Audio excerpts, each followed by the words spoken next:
नमस्कार। मैं संजय कुमार मिश्र आप सभी का स्वागत करता हूं।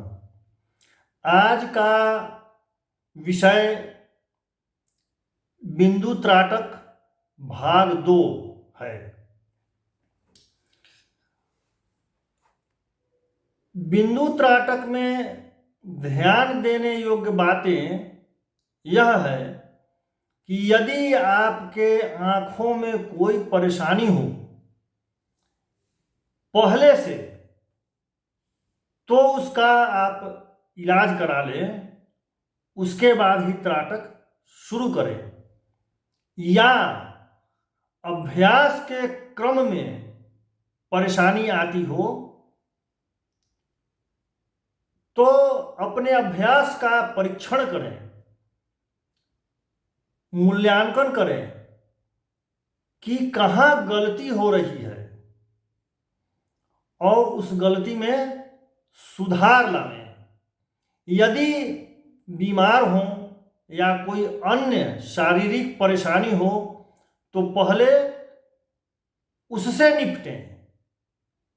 यदि ऑपरेशन हुआ हो, आँख का मोतियाबिंद हो, आँखों में जलन हो, तो सबसे पहले उसको हम ठीक करेंगे, तभी त्राटक का अभ्यास करेंगे। अगर अभ्यास के क्रम में आँख से धुंधला नजर आवे, आँख से पानी आने की समस्या हो, आँख चौंधियाने लगे, दो प्रतिबिंब दिखलाई पड़ना शुरू हो, सूरज की रोशनी में निकलते हैं तो आँखों में चुभन महसूस होती है, या आप अपने को असहज महसूस करते हैं, उस स्थिति में भी अभ्यास बंद करें और अपनी गलती का खोज करें कि अभ्यास के क्रम में कहाँ गलती हमसे हो रही है। यदि स्वभाव में परिवर्तन आने लगे,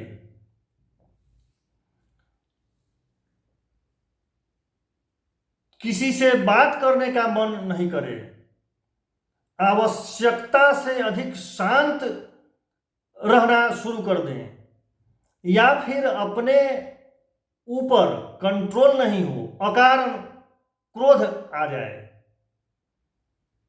तो उस स्थिति में भी अभ्यास को बंद कर देना चाहिए। बहुत सारे लोग शीघ्र परिणाम प्राप्त करने के लिए अधिक प्रयास करने लगते हैं। इस स्थिति में आपका त्राटक खतरनाक हो सकता है। जबरदस्ती नहीं करना है,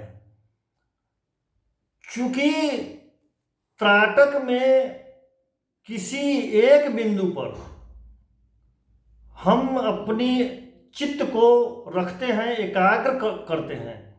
मन का प्रकृति है चंचलता, मन एक जगह स्थिर नहीं रह सकता है। आप मन के विरुद्ध कार्य कर रहे हैं, मन इधर उधर भटकता है, और त्राटक में एक बिंदु पर आप ध्यान लगाना चाहते हैं, तो प्रकृति विरुद्ध है। यह मन के प्रकृति के खिलाफ आप काम कर रहे हैं। ऐसी स्थिति में मन आपको झांसा देता है,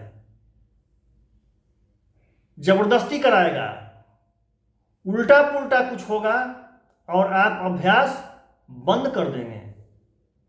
मन की जीत हो गई, मन जीत गया, आप जो चाह रहे थे वो नहीं हो सका, मन हार गया। मन जीत गया, आप हार गए। तो यही सब ध्यान देना है, छोटा छोटा ध्यान बात का रखना है। लक्ष्य छोटा रखें, शुरू में 1 मिनट, धीरे धीरे अभ्यास बढ़ाएं, 5 मिनट, 10 मिनट, इस तरह से। लाभ के बारे में बात जब करते हैं तो दिमागी क्षमता निश्चित बढ़ती है, आँख की नसों का ब्लड सर्कुलेशन ठीक हो जाता है, स्वयं आप रिलैक्स महसूस करेंगे, एकाग्रता बढ़ेगी, फोकस बढ़ेगा आपका, परिणाम स्वयं देख सकते हैं। समग्रता से चेतना में होश पूर्वक आप कार्य करने में सक्षम हो जाएंगे। जैसे कोई भी कार्य आदमी करता है, खाना खा रहे हैं, ध्यान कहीं और है, सोच रहे हैं कहीं और, ड्यूटी कुछ कर रहे हैं, कोई काम कर रहे हैं, दुकान में बैठे हुए हैं, बैठे हैं दुकान में लेकिन कहीं और हैं, तो होश पूर्वक आप नहीं हैं। सबकॉन्शियस माइंड में जो सॉफ्टवेयर फिट है उसके अनुसार आप कार्य कर रहे हैं, आपका शरीर कार्य कर रहा है, लेकिन मन भटक रहा है इधर उधर, और इसी को लगाम लगाते लगाते ठीक करना है, अभ्यास करना है इसको रोकने का। मैं समझता हूं कि सभी लोग इसे कर सकते हैं। धैर्य के साथ थोड़ा अध्ययन करें और सिद्धि निश्चित प्राप्त होगी।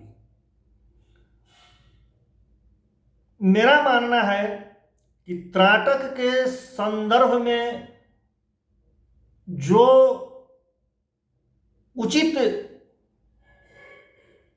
या आवश्यक बातें थी उस पर हम लोग चर्चा कर चुके हैं। क्योंकि मेरा विषय त्राटक नहीं है, ध्यान का चूंकि प्रारंभिक अवस्था है, दिमाग को शांत करने के लिए, स्मृति बल बढ़ाने के लिए ध्यान जरूरी है, अपने को पॉजिटिव रखने के लिए, उत्साह, आत्मबल से लबरेज होने के लिए यह सब आवश्यक था, और यह सब मस्तिष्क से ही होता है। मन और मस्तिष्क दोनों को अलग अलग हम नहीं कर सकते हैं, एक ही साथ जुड़ा रहता है, उसी के अनुसार वो अपना संतुलन कायम करेगा जैसा आप उसको ट्रेनिंग देंगे। इस स्थिति में मेरा मानना है कि अब इस विषय को क्लोज किया जाए। जहां तक आवश्यक बातें थी त्राटक के संबंध में कर चुका हूं, बहुत सा त्राटक है, फिर उसके बारे में आप जान सकते हैं, उसमें हर्ज नहीं है। लेकिन एक विषय मैं शुरू करना चाहता हूं, ध्वनि थेरेपी, नाद चिकित्सा जिसको कहते हैं, क्योंकि शब्द का, रिदम का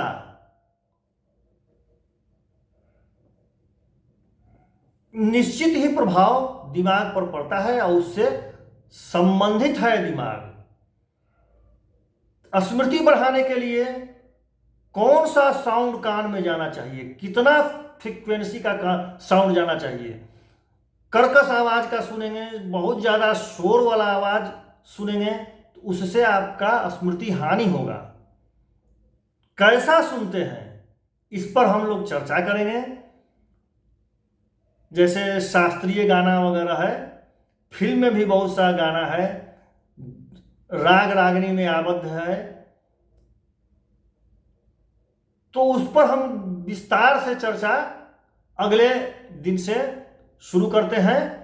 आज इतना ही, और आपसे पुनः आग्रह है कि मेरे वीडियो को ज़्यादा से ज़्यादा शेयर करें, सब्सक्राइब करें। जो लोग सीखना चाहते हैं, अपने दिमाग को स्ट्रॉन्ग करना चाहते हैं, दीर्घकालिक स्मृति में सब बात को रखना चाहते हैं, दिमाग से संबंधित क्या ट्रेनिंग हो सकती है, इन सबों के लिए हमारे चैनल से आप जुड़े रहें। धन्यवाद।